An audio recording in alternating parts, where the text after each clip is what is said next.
नमस्कार, शाम के 4 बजने को हैं। एबीपी न्यूज पर हाजिर हूं मैं रुमाना इसाक खान। लॉ कमीशन की तरफ से पब्लिक नोटिस बुधवार को जारी किया गया है, जिसमें यूनिफॉर्म सिविल कोड को लेकर सुझाव मांगे गए हैं और इसी के बाद यूसीसी समान नागरिक संहिता को लेकर सुगबुगाहट एक बार फिर से तेज है। तो आज यूनिफॉर्म सिविल कोड को डिकोड करेंगे हम, क्योंकि अब यही वक्त की मांग है।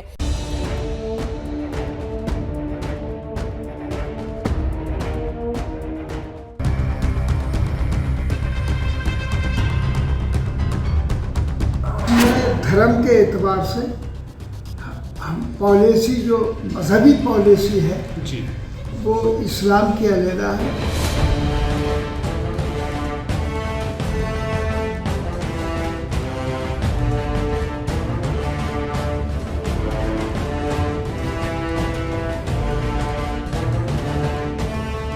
कुछ लोग लगता है कि जी पर्सनल लॉ जो है हमारा जो है वही सबको संविधान है, तो ये मुझे लगता है कि ये जो सोच और सनक है, ये सांप्रदायिक सोच है, सनक है, इससे ज़्यादा कुछ नहीं।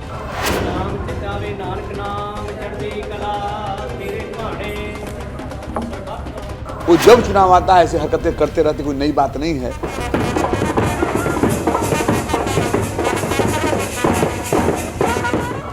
उनके पास तो एक ही एजेंडा, पोलराइजेशन। दिल्ली में यूसीसी की बात करो, बेंगलोर में एंटी कन्वर्जन की बात करो, और हम दिल्ली में बात करेंगे रोजगार की, महंगाई को खत्म करने की।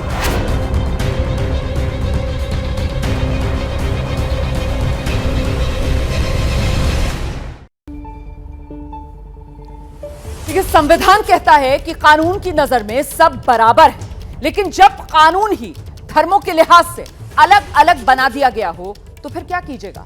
हमारे देश में क्रिमिनल लॉ सभी को एक समान नजर से देखती है, लेकिन जब बात सिविल लॉ की आती है तो फिर सब धर्मों के लिहाज से बांट दिए जाते हैं। इसीलिए कॉमन सिविल कोड यानी uniform civil code UCC BJP के मैनिफेस्टो का जो हिस्सा रहा है, या यूं कहें कि वो आखिरी वादा जो अब तक पूरा करना बाकी है।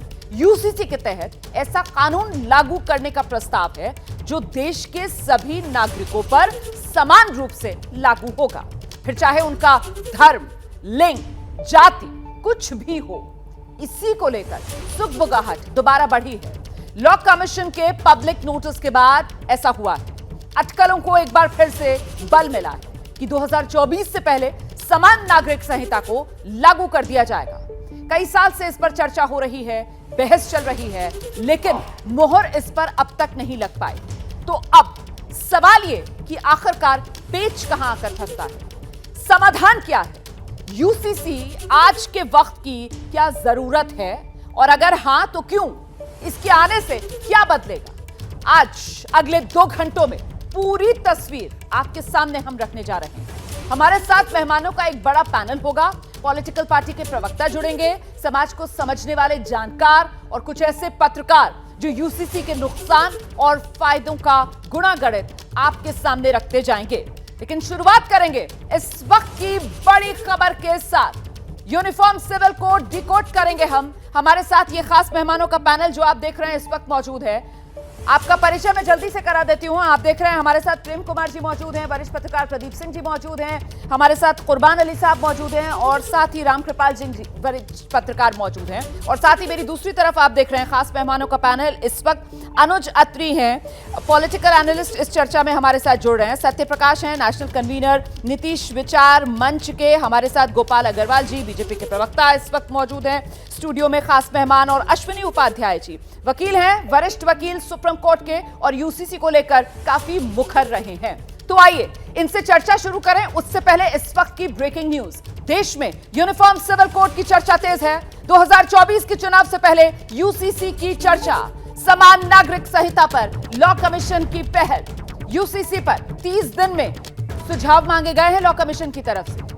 आम लोगों से सुझाव मांगे गए हैं, पब्लिक नोटिस जारी करके। धार्मिक संस्थाओं से सुझाव मांगे गए हैं, क्योंकि देखिए कहीं ना कहीं जो आपत्ति बार बार उठाई जाती है, जो पेच आकर फंसता है, वो धर्म के आधार पर ही सवाल उठाए जाते हैं और इसको खारिज करने की कोशिश की जाती है। तो इसी वजह से ये लॉ कमीशन की तरफ से जो पब्लिक नोटिस जारी किया गया है, उसमें आम लोगों से भी और धार्मिक संस्थाओं से भी सुझाव मांगे गए हैं। अब आज ये जो यूनिफॉर्म सिविल कोड डिकोड हम करने जा रहे हैं, इसमें सबसे बड़ी खबर इस वक्त की मैं आपको बता दूं वो ये है कि आज के इस शो में हम आपको वो ब्लूप्रिंट दिखाने जा रहे हैं जो उत्तराखंड में तैयार हुआ है यूनिफॉर्म सिविल कोड को लेकर। वो ब्लूप्रिंट मेरे सहयोगी अभिषेक उपाध्याय के पास है। अभिषेक उपाध्याय आगे शो के अगले हिस्से में मतलब शाम 5 बजे से वो ब्लूप्रिंट भी आपके सामने रखेंगे। लेकिन फिलहाल ये यूनिफॉर्म सिविल कोड को लेकर जिस तरीके से बहस अब एक नए सिरे से छिड़ रही है, तो पहले इसको समझना मुझे लगता है जरूरी है और इसीलिए आपको सीधे लेकर चलते हैं। अभिषेक, आप देख रहे हैं इस वक्त हमारे साथ मौजूद हैं। अभिषेक।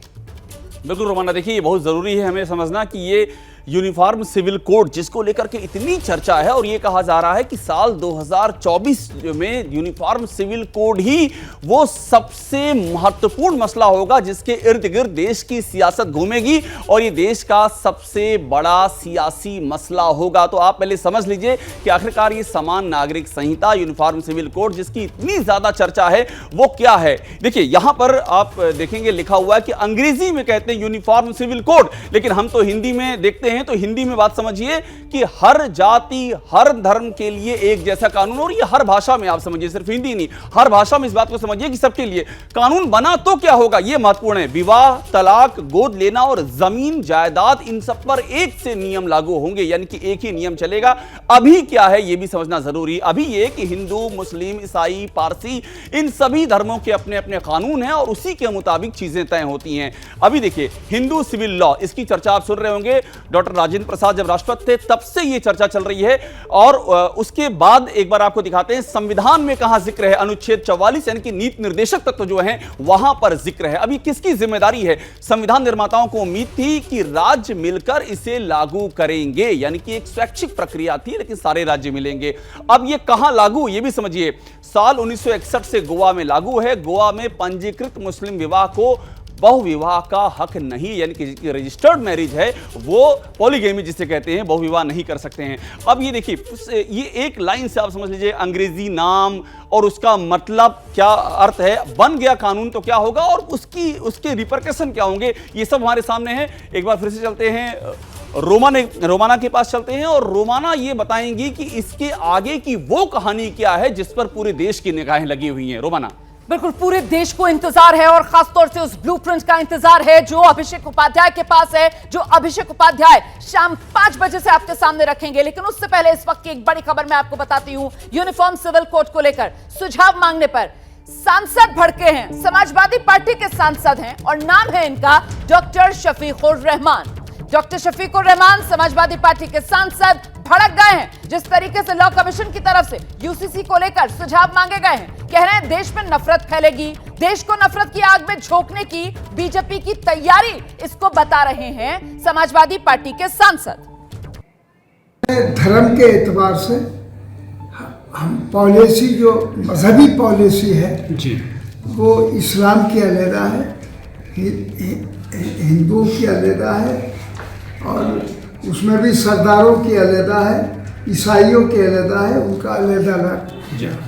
तो उनको इसमें एक जगह यानी मतलब ये इकट्ठा उनको कैसे किया जा सकता। देखिए ये जो आपने बयान सुना वो सांसद साहब का बयान है जो समाजवादी पार्टी की कोटे से सांसद हैं। लेकिन सवाल ये कि यूसीसी को लेकर जिस तरीके से लगातार पिछले लंबे वक्त से बहस हो रही है और अब जो नए सिरे से बहस छिड़ रही है उस पर सबसे बड़ी आपत्ति जताई जा रही है कि साहब 2018 में तो कह दिया गया था कि साहब जरूरत नहीं है, अभी वक्त नहीं है, मौका नहीं है, तो फिर दोबारा ये कवायद क्यों? देखिए जो लोग इसका विरोध कर रहे हैं, मुझे लगता है वो संविधान निर्माताओं का विरोध कर रहे हैं, बाबा साहब अम्बेडकर, सरदार पटेल का अपमान कर रहे हैं, संविधान का अपमान कर रहे हैं। और आज जो भारत की संस्कृति रही है जो कहता है नारी तू नारायणी, कि महिला को बराबर नहीं बल्कि अधिक अधिकार मिलना चाहिए, उसका भी अपमान कर रहे हैं। मैं ये मानता हूं कि जिस दिन इसका ड्राफ्ट आ जाएगा किसी के पास विरोध करने का कोई तर्क नहीं बचेगा। और एक बात मैं बता दूं, आज ही मैंने अपना सुझाव लॉ कमीशन को दिया है। पहले तो मैंने कहा कि आप इसका नाम यूनिफॉर्म सिविल कोड के बजाय इसको आप भारतीय इंडियन सिविल कोड रखिए, भारतीय नागरिक संहिता रखिए, क्योंकि इंडियन पिनल कोड पहले से चल रहा है, भारतीय दंड संहिता पहले से है, तो इसका नाम आप इंडियन सिविल कोड रखिए, भारतीय नागरिक संहिता रखिए। और इसमें 10 चैप्टर रखिए। Chapter number 1 age of marriage, chapter number 2 grounds of divorce and procedure of divorce, chapter number 3 grounds of maintenance and procedure of maintenance, chapter number 4। इस तरीके से आप इसमें शादी, तलाक, तलाक के बाद भत्ता, इस तरीके से इसको वर्गीकरण करना चाहिए। ये वो सुझाव है जो अश्विनी उपाध्याय जी, जो वरिष्ठ वकील हैं और लंबे समय से इसके लिए एक मुहिम चला रहे हैं कि देश में यूनिफॉर्म सिविल कोड होना चाहिए, उनकी तरफ से रखे गए। सर, वक्त आ गया है यूसीसी का देश में। देखिए, यूनिफॉर्म सिविल कोड या कोई भी कानून, उसमें कंसेंसस एक महत्वपूर्ण पॉइंट है। अगर कंसेंसस नहीं है तो कानून का जो मर्म है, उसको लागू करने का जो मकसद है, वो बेमकसद होता है। हम याद दिलाना चाहते हैं कि अंग्रेजों के राज में रानी लक्ष्मीबाई ने जो ना सर, अंग्रेजों के राज में क्यों जाना? 3 तलाक को लेकर इतना विवाद था, 3 तलाक आ गई सर, उसके लिए भी कंसेंसस नहीं था, लेकिन फायदा तो हुआ ना उसका। मैं विषयांतर नहीं हो रहा हूँ कि उत्तराधिकार के कानून को लेकर के अंग्रेजों ने भी इसी तरह से सिविल कोड लागू करने की कोशिश की थी। कहाँ तक मानने में क्या दिक्कत है?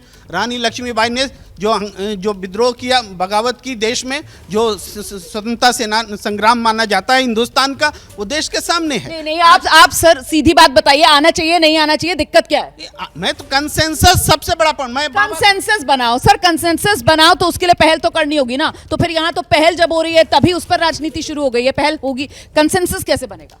जब बातचीत होगी, लोगों के सुझाव आएंगे। देखिए, डेमोक्रेसी चलती है बहुमत से। कोशिश, सबसे आदर्श स्थिति है कंसेंसस हो, सब लोग सहमत हो। अगर नहीं होते हैं तो बहुमत से। फिर संविधान क्या कहता है, सुप्रीम कोर्ट क्या कहता है, इन सब बातों को ध्यान में रखकर, और आम जनता के सुझाव क्या हैं, वो जब तक आप उसको एनालाइज नहीं करेंगे कि कितने लोग समर्थन में हैं, विरोध में हैं। अगर अधिकांश लोग विरोध में हैं तो नहीं आना चाहिए, अगर बहुमत समर्थन में है तो ज़रूर आना चाहिए। ये हमारे जब संविधान निर्माताओं ने उसको संविधान में रखा डायरेक्टिव प्रिंसिपल्स में, तो ये उम्मीद की कि आगे जाकर बातचीत करके इसका रास्ता निकलेगा। लेकिन सर देखिए ना, आज़ादी के 75 साल बीत गए हैं, अभी तक रास्ता निकल नहीं पाया। जब रास्ता निकालने की कोशिश की जा रही है तो उसमें भी हिंदू मुसलमान ढूंढा जा रहा है, क्या करें? वाजपेयी जी जब 6 साल प्रधानमंत्री थे, उन्होंने कहा ये विवादास्पद मुद्दे हैं, अयोध्या 370 और यूनिफॉर्म सिविल कोड, और इसे हम बैक बर्नर पे रख रहे हैं। और इसको उनकी सरकार का जो वो कोलिशन था उसने माना था। असली उनकी सरकार कोलिशन सरकार थी ना, यहाँ तो सरकार जो है वो गठबंधन सरकार तो है नहीं, पूर्ण बहुमत वाली सरकार है सर। बीजेपी के पास अपने नंबर्स हैं, ये फर्क तो है ना। एनडीए है लेकिन बीजेपी के पास अपने नंबर है। और जिस तरीके के सख्त कानून पास नहीं होता, कंसेंसस होना जरूरी है, और इसके लिए अभी 5-10 साल डिबेट होनी चाहिए। 75 साल से तो आपने बैक बर्नर पे रखा हुआ था इसको, आप अभी इतना जल्दबाजी में क्यों हैं? और दूसरी चीज ये कि ये एक शोषा है, ये लागू नहीं होगा। आपने जो पॉइंट्स कहे उसी पर, ये जल्दबाजी में लिया जा रहा है, ये शोषा छोड़ा जा रहा है? नहीं, बिल्कुल नहीं। देखिए, मैं एक चीज को मानता हूं, दुनिया में कोई भी चीज गैर बराबरी की वकालत नहीं कर सकती। आपने अभी कहा था कोई भी कानून ऐसा जो स्त्री और पुरुष में गैर बराबरी लाए, वो नेचुरल जस्टिस के खिलाफ है, फंडामेंटल जो ह्यूमन राइट्स है उसके खिलाफ है। और किसी भी समाज में, मैं सिर्फ एक बात कहता हूँ, हमारे संविधान में भी एक चीज लिखी हुई है कि equality before law and equal protection of laws. इसको इस अधिकार को कोई भी रिचुअल या कोई भी चीज इसको वो नहीं कर सकती। और मैं हमेशा इस बात को करता हूँ कि तो सर नहीं, देखिए, सिंपल चीज ये है कि आज भी जैसे हम लोग कई बार, बहुत सारे सिविल कानून हैं सब पे लागू हैं। आप बताइए कि बात तो उनकी हो रही है ना सर, जहां पर इस वक्त दिक्कत है, लेकिन ये दिक्कत तो सुलझानी चाहिए ना। और वो इस वजह से क्योंकि अगर सबसे ज्यादा किसी का नुकसान होता है तो वो महिलाओं का होता है। सबसे ज्यादा भेदभाव का शिकार इन धर्म के आधार पर बने कानूनों की वजह से महिलाएं होती हैं। देखिए, जो कानून इस देश में महिलाओं की रक्षा के लिए वर्तमान में बने हुए हैं, क्या उनका पालन कर रही है ये सरकार? वो महिलाएं जो जंतर मंतर पर बैठी हुई थी, पहलवान इस देश का गौरव, उनकी रक्षा करने के लिए जो कानून बने हुए वो कहां चले गए? क्यों जो पॉक्सो एक्ट में जो फिर तो जब मोदी सरकार ने 3 तलाक वाला कानून बनाया, मतलब आपके लिहाज से तो वो भी नहीं बनाना चाहिए था। मतलब क्राइम रोक नहीं पा रहे हैं तो फिर जितने कानून बने हुए हैं सबको निरस्त कर दिया जाए सर। देश में रेप के खिलाफ कड़े कानून बने हुए हैं, बावजूद इसके रेप की घटनाएं हो रही हैं, तो उन कानूनों को फिर क्या किया जाए? डब्बे में बंद करके ताला लगा दिया जाए? सवाल कानूनों का नहीं है, सवाल नीयत का है। हाँ। और नीति का है। हाँ। ये जो नीति और नीयत है, ये कहीं ना कहीं देश में स्थिरता पैदा करने वाली। क्यों ऐसा लगता है आपको? नीति पर आपको शक क्यों है? शक इसलिए है कि ये चुनाव को देखते हुए देश में उथल पुथल मचाने के लिए, जनता का ध्यान मुद्दों से भटकाने के लिए है। जो मूल मुद्दे हैं, जो इनसे जवाब मांगे जा रहे हैं 9 साल सरकार के पूरे होने के, वो सवाल के जवाब नहीं है। किसी गोपाल जी, ये आपके लिए सर, आपको इसका जवाब देना होगा, ठीक है? नीति नीयत सब आपके ऊपर ही सवाल है। आपका टेक क्या है? देखिए, अभी तो राय मांगी गई है। राय मांगने में ही कुछ लोगों को पेट में दर्द हो रहा है, जैसा अभी अपने बयान सुनाया। और क्यों नहीं इस पे आना चाहिए, राय होनी चाहिए और जल्दीबाजी में ही होनी चाहिए। क्यों लंबा किसी चीज को खींचना? और अगर ये कुर्बान अली साहब तो कह रहे थे 5 से 10 साल तक इस पर चर्चा करो। होना चाहिए। जब एक मजबूत सरकार है, देश को आगे लेकर जाना है, तो जो भी देश के लिए अच्छा होगा होना चाहिए। और मैं इस पर बता रहा हूँ कि एक देखने समझने की चीज है कि गोवा में 1960 से ये लागू है। क्या वो मॉडल नहीं है? क्या वहां पर जाके बाकी लोगों को क्या कोई कठिनाई हो रही है? आपने बहुत अच्छी मिसाल पेश की है यहाँ पर गोवा की, जहां पर 1960 से ये लागू है। क्या अब वक्त नहीं आ गया है देश में लागू किया जाए?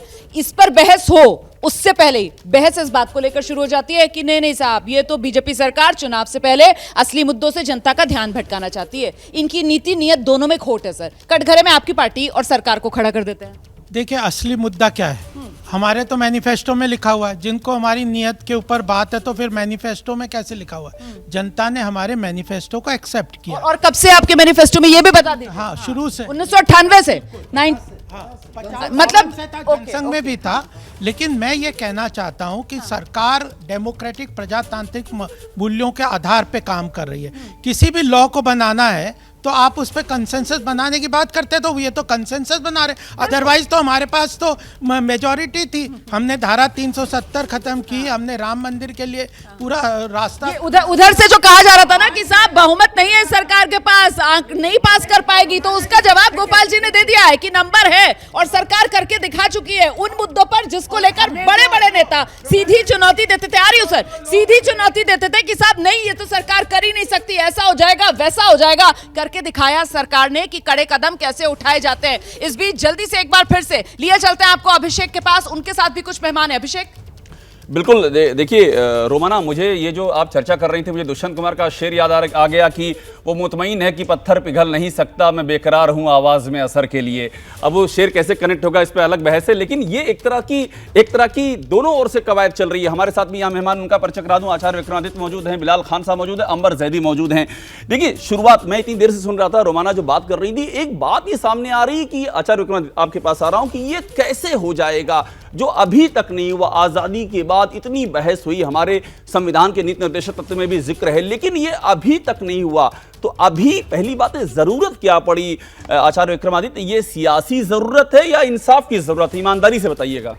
देखिए, सबसे पहले तो इस देश के अंदर समान नागरिक कानून हर व्यक्ति के लिए बराबरी होनी चाहिए। इस बात को सबसे पहले समझ में आ जाना चाहिए। सेकुलर बात करते हैं हम, सेकुलर में विभाजन क्यों? ये हिंदू, ये मुसलमान, सेकुलर वर्ड जब जोड़ा गया, एक बात और समझें, 1952 के अंदर जब हिंदू कोड बिल के ऊपर बहस चल रही थी, एक बात नेहरू जी ने कही थी पार्लियामेंट के फ्लोर के ऊपर कि आज इसको पास कर दीजिए। मैं आपको यहां पर आश्वस्तता दे रहा हूं कि बहुत जल्दी हम यूनिफॉर्म सिविल कोड लेके आएंगे। और उसके बाद आचार्य जी, 1952 यही दिक्कत होगी ना। आप 1952 में मत जाइए, आप 1952 में इसलिए मत जाइए। देखिए, वो जो सरकार थी उसमें श्याम प्रसाद मुखर्जी भी थे, उसमें डॉक्टर बी आर अम्बेडकर भी थे, उसमें बहुत सारे लोग थे। आप आज की बात करें और आज मुझे ये बताएं कि आज जरूरत क्यों पड़ गई? अचानक मुद्दे पे आइए, एक सवाल का जवाब दीजिए, आज जरूरत क्यों पड़ गई? सियासी जरूरत है या कोई इंसाफ का तकाजा है? इंसाफ का तकाजा है। तो आज ये तकाजा हुआ, इसके पहले लगातार अब आवाज चल रही है, लेकिन आने नहीं दिया जा रहा। राजनीतिक दृष्टिकोण से दबा के रखा गया और लगातार आने नहीं दिया। अब आ जाएगा, अब बिल्कुल आना चाहिए, अब आ जाएगा, बिल्कुल आएगा। ठीक है, बिलाल खान से मैं सवाल ले लूं। बिलाल साहब,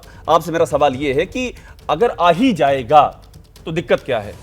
देखिए, मैं ये बताना चाहूंगा, ये सियासी ड्रामा है पूरा। ये ड्रामा है, बिल्कुल ड्रामा है। क्यों ड्रामा है? जैसे कर्नाटका में इनको लड़कियों का हलाला किया जाता है, लड़कियों का हलाला किया जाता है, वो रेप होता है और आपको ड्रामा लग रहा है। आचार्य जी, आप मुझे बताइए, हलाला के नाम पे रेप किया जा रहा है और उसके बाद आपको लगता है कि बहनों की इज्जत लूटने की बात करने के लिए, इज्जत लूटने की बात करने के लिए आप कह रहे हैं, इज्जत लूट रहे हैं। क्या ब्लूप्रिंट है? क्यों नहीं ब्लूप्रिंट नहीं है? अरे जाके पढ़ लो ना, जाके पढ़ लो। लड़िए नहीं, उनको बोलने दीजिए, आप बोलिए। आप ये बताइए ड्रामा क्यों है, मुझे बताइए पहले। क्योंकि इनके पास असल में मुद्दे नहीं है, महंगाई बेरोजगारी मुद्दा नहीं। अच्छा, मुद्दा कर्नाटक के अंदर मैं बता रहा हूं, औरत और मर्द बराबरी होनी चाहिए कि नहीं, बताइए। बराबरी होनी चाहिए, तो बराबरी होनी चाहिए तो क्या दिक्कत है आपको? आर्टिकल 29 जो हमारा अधिकार है वो छीनने का काम करना चाहते हैं, क्योंकि उनको मालूम है जिस तरीके से अगर ये विल, सुनिए, अगर ये लेकर आ गए यूसीसी विल पावर के अंदर, अब बताइए अगर एक संतान है तो फिर कैसे करेंगे? में क्या छीनना चाहते हैं? ये अधिकार है हमारे कि किस तरीके से हम जी सकते हैं, हम अपने उस पर चल सकते हैं इस्लामिक तौर पर। आप भी चलिए, हम भी चलिए। अरे तो आपका कौन सा अधिकार छीना जा रहा है? सबको बराबर। अंबर जैदी,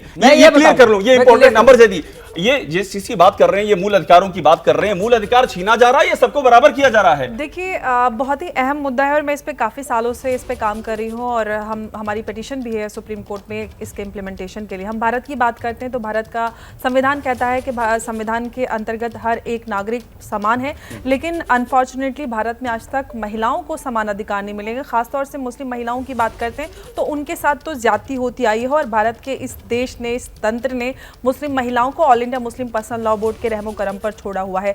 हम बात करते हैं कि अरे भाई with in the society reforms आने चाहिए, हिंदू समाज में with in the society reforms आए, सती प्रथा इस तरह की चीज़ें जो थी, लेकिन हमारे यहाँ जब आती है रिफॉर्म्स की बात तो all India Muslim personal law board ये सारे डिसीजन। आप महिलाओं के एंगल से बात कर रही हैं। जी, मैं क्योंकि महिलाओं का ही मुद्दा है, महिलाओं का एंगल, मुझे बात रखने दीजिए, मेरे पास पॉइंट है।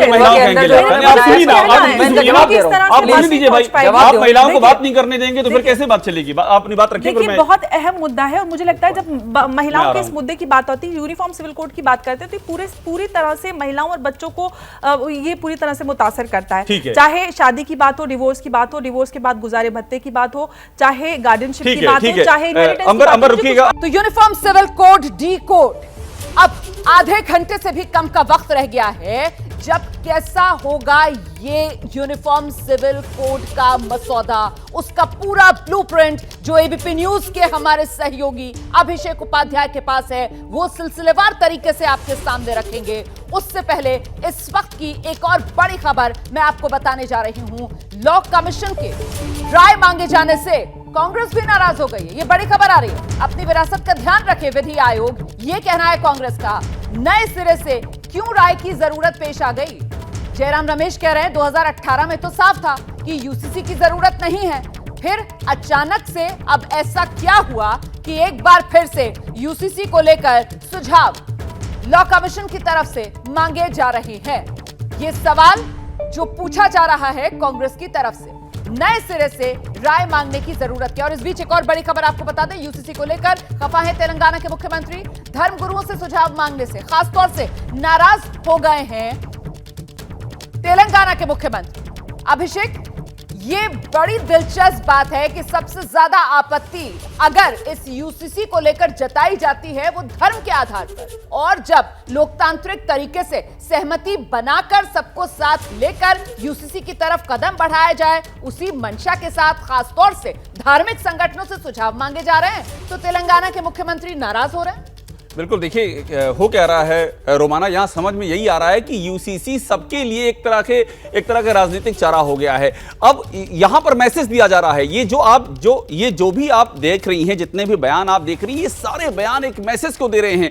यूसीसी पे जो भी रिएक्शन आ रहे हैं, आप ये मान लीजिए कि सारी पार्टियां यहां खड़े होकर के 2023 के जून महीने में खड़े होकर के और वो देख रही हैं साल 2024 की तरफ। असली कहानी यही है। और इस बीच में एक आपको हम बड़ी खबर बताते हैं, लॉ कमीशन के राय मांगे जाने से कांग्रेस नाराज हो गई है।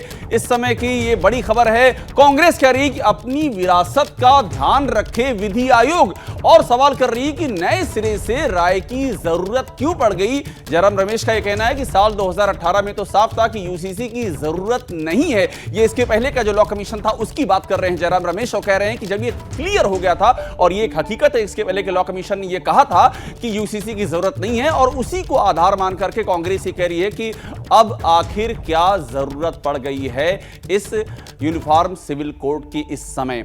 तो कुल मिलाकर के ये जो मसला है अपने आप में ये सवालों में घिर गया है। और जो सवाल हैं वो सवाल आपको हम बता रहे हैं, एक एक तरफ से सवाल बताते जाएंगे। देखिए, सवाल ये कि लागू करने में सरकार ने अब तक क्या कदम उठाए, क्या सरकार ने किया है, मांग वहां से क्यों नहीं उठ रही है जिस समुदाय को इसकी जरूरत है। ये एक सियासी सवाल भी बन सकता है जो सवाल, लेकिन ये बड़ा सवाल है। लागू करने में तकनीकी मुश्किल है या फिर राजनीतिक मुश्किल है, ये बात संसद तक जाएगी। और क्या कानून बनने से पर्सनल लॉ वाले समुदाय नाराज होंगे, और इसको एक समुदाय का नहीं, पर्सनल लॉ सबके होते हैं। क्या यह मुद्दा चुनावी चाल की तरह इस्तेमाल किया जाता रहेगा, इसकी झलक मिलना शुरू हो गई। इसलिए सवाल बड़ा ही वाजिब सवाल है कि इसका क्या चुनावी चाल होगी। और ये आप देख लीजिए, सारे सवाल हैं। एक तरफ से ये जो सवाल आपको स्क्रीन पर दिख रहे हैं एबीपी न्यूज की, ये वे सवाल हैं जो कि साल 2024 का नैरेटिव तय करेंगे। रोमाना, ये जो सवाल है, ये सवाल नहीं बल्कि अपने आप में सियासत का सैलाब है। ये बहुत अच्छी बात कह रहे हैं अभिषेक उपाध्याय कि महज ये सवाल नहीं है, ये वो सियासत का सैलाब है जो 2024 लोकसभा चुनाव से पहले दस्तक न सिर्फ देता हुआ बल्कि डराता हुआ उसी बिपरजॉय तूफान की तरह जो अभी अभी भारत से गुजरा है ना, महसूस हो रहा है। सर, सवाल ये कि आखिरकार दिक्कत क्या है? अगर यूसीसी आ जाता है तो फिर नुकसान इसमें क्या हो जाएगा? देखिए, यूसीसी नहीं आया है तो इसके पीछे वजह क्या है? देखिए, अंबेडकर साहब को हम याद करते हैं, कॉन्स्टिट्यूएंट असेंबली में इसी विषय पर बोलते हुए उन्होंने कहा था कि राज्य के पास शक्तियां होती हैं लेकिन राज्य उसका मनमानी प्रयोग नहीं करता। राज्य मतलब देश, शासन। और अगर ईसाई, मुसलमान या दूसरे समुदाय के लोग आपत्ति जताते हैं तो कोई मैड गवर्नमेंट, कोई पागल सरकार। मेरा सवाल ये कि आपत्ति क्यों जता रहे हैं? आपत्ति क्यों जता रहे हैं भाई? पहले मालूम कैसे कि आपत्ति जब उनका सुझाव मांगा जाएगा, उनका क्या सुझाव आता है तब पता चलेगा। ये तो ऐसा लग रहा है जबरदस्ती का डर फैलाया जा रहा है कि शेर आ रहा है, शेर आ रहा है, शेर आ रहा है। अरे देख तो लो, यूनिफॉर्म सिविल कोड में है क्या? सुझाव दे दे सभी। दोस्त गोपाल अग्रवाल कह रहे थे कि हम तो 52 से मांग कर रहे हैं, तो हुजूर वाला 3 साल आप जनता पार्टी में थे, 77 से 80, 6 साल वाजपेयी जी के और 9 साल ये, तो आप किसे बेवकूफ़ बना रहे हो? अगर ये लाना था तो 2014 में आ जाता, ताकि अब तक तो काम खत्म हो जाता। मैंने इसीलिए कहा कि सर, अभी आप कह रहे थे कि साहब 5 से 10 साल इस पर चर्चा होनी चाहिए, और अब आप यहाँ पर कटघरे में खड़ा कर रहे हैं सरकार को, ये कहते हुए कि साहब 14 में ही ले आते। तो सरकार की सर तारीफ तो कीजिए ना कि कम से कम सरकार कंसेंसस बनाने की कोशिश कर रही है। 18 में भी 18 में I am for uniform civil code, लेकिन सरकार की नीयत नहीं। रोमाना जी, नीयत पे उन्हें विश्वास नहीं हो रहा है सरकार। रोमाना जी, बात नीयत की अभी क्यों आया, पहले क्यों नहीं, सवाल इस बात का नहीं है। सवाल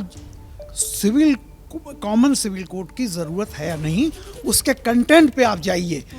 पहली बात तो यह है, अगर उसकी ज़रूरत है तो ये छोड़ दीजिए। जो जयराम रमेश कह रहे हैं, मैं पूछता हूँ कि 2018 में अपोजिशन यूनिटी क्यों नहीं हुई थी? 24 में ही क्यों जरूरत? नहीं, वाकई में सर, फिलहाल जो सवाल उठाए जा रहे हैं इस यूनिफॉर्म सिविल कोड को लेकर, जब सिर्फ सुझाव मांगे गए हैं तो वो सवाल ज्यादा राजनीति से प्रेरित नजर आ रहे हैं। हम सीधे एक बार फिर से जरा अभिषेक के पास चलते हैं क्योंकि उनके साथ भी एक मेहमानों का पैनल मौजूद है। अभिषेक, बिल्कुल रोमाना, देखिए हमारे साथ जो मेहमानों का पैनल है, यहाँ भी थोड़ा सा हम यूनिफॉर्म तरीके से बात कर ले, सिविल कोड की नहीं लेकिन यूनिफॉर्म बात करनी पड़ी, क्योंकि अंबर जैदी यहाँ पर अकेली हैं और 2 पुरुष बनाम 1 महिला है, तो यहाँ भी यूनिफॉर्मिटी लानी पड़ेगी और उनको मौका इस बार पहला देना पड़ेगा। अंबर, पिछली बार आप शिकायत भी कर रही थी कि आपके पास लेट आया, चलिए पहला मौका आपका। बहुत धन्यवाद। आप मुझे एक बात समझा दीजिए, और बहुत जरूरी है। देखिए, हर दर्शक ये बात सोच रहा है कि ये क्या है, क्या मुस्लिम समुदाय में एक डिवीजन है कि महिलाएं कुछ चाहती हैं और मर्दों की राय कुछ और है, कुछ ऐसा है क्या? देखिए, ये बहुत अहम है। जब जैसे कि हम पिछली बार बात कर रहे थे कि बहुत सारे लोग जो दूसरे पैनल पे मौजूद हैं वो कह रहे हैं कि 10 साल चर्चा होनी चाहिए, अभी क्यों और आज ही क्यों? 76 साल हो गए इस देश में, आज तक समान जो अधिकार हैं वो महिलाओं के लिए लागू नहीं हुए हैं। और जब मुस्लिम महिलाओं की बात आती है तो सब कहते हैं कि हमारे धर्म की बात है और हम अपने हिसाब से करेंगे। धर्म की बात आती है तो फिर हम दंड के ऊपर बात क्यों नहीं करते? वो लोग जो कह रहे थे 10 साल तक चर्चा होनी चाहिए, तो फिर भारत में धर्म के हिसाब से दंड होना चाहिए और फिर इस पे 10 साल तक चर्चा होगी, तब पता चलेगा। क्योंकि ये महिलाओं का मुद्दा है, इसलिए इस पे इतनी सीरियसनेस नहीं नजर आती। इतने वर्षों से भारत में महिलाओं को समान अधिकार नहीं, इस पे बात ही नहीं होनी चाहिए। दूसरी बात ये 1985 जो शाहबानो केस था, वो बहुत बड़ी अपॉर्चुनिटी था कांग्रेस के सामने कि उस वक्त डिवोर्स को लेके कुछ किया जा सके, यहां तक कि सुप्रीम कोर्ट ने भी सजेस्ट किया था पार्लियामेंट को। एक मिनट जवाब दे दीजिएगा। आपने भी बात कह दी है, मुझे ब्रेक पे जाना है, फिर से बाइक में मुझे इतना बता दीजिए कि जो मैंने सवाल किया था कि क्या डिवीजन है, क्या महिलाएं और मुस्लिम समुदाय राय में महिलाओं की राय मुख्तलिफ है, मर्दों की राय के कुछ ऐसा है क्या? ईमानदारी से बताइएगा मुझे, फिर मैं आगे बात करूंगा। के ऊपर डाल दिया जाता है कि धार्मिक जो संस्थान है वो करेंगे। धार्मिक संस्थानों ने तो आज तक मुस्लिम महिलाओं के अधिकारों को या उनको समानता का वो अधिकार दिया ही नहीं, तो उनसे उम्मीद लगानी सबसे बड़ी एकदम बेकार चीज है। हमें इस देश के संविधान से, इस देश के कोर्ट से, पार्लियामेंट से उम्मीद है कि वो सबको समान अधिकार दें। ठीक है, अंबर अभी लौट करके आएंगे, अभी लौट करके आ रहे हैं, और इस पर और भी हमारे साथ में चूंकि बाकी मेहमान उनकी भी राय लेंगे, लेकिन आपको ब्रेक में जाने से पहले एक बार फिर से बता दें, शाम 5 बजे से एबीपी न्यूज पर सुपर एक्सक्लूसिव तस्वीर आप देखेंगे, और वो तस्वीर ये होगी कि देश का जो पहला यूनिफॉर्म सिविल कोड है, और मैं बात कर रहा हूं उत्तराखंड में जो यूनिफॉर्म सिविल कोड की प्रोसेस चल रही है, वो कैसा है, उसकी तस्वीर क्या है, पहली बार देखेंगे। रोमाना मेरे साथ हैं। तो कैसा होगा समान नागरिक संहिता वाला कानून, यूसीसी का ब्लूप्रिंट? अब से महज चंद मिनट के इंतजार के बाद ठीक शाम 5 बजे एबीपी न्यूज पर हम आपके सामने रखने वाले हैं। इस बीच एक बड़ी खबर आपको बता देते हैं। जेडीयू की तरफ से मांग की गई है कि अल्पसंख्यकों से बात की जाए, अल्पसंख्यकों की राय बिना यूसीसी लागू ना किया जाए। केसी त्यागी ने कहा है राज्यों से भी बात होनी चाहिए। तो संवाद की वकालत जो जेडीयू की तरफ से की गई है, राज्यों से बात हो, अल्पसंख्यकों की राय ली जाए।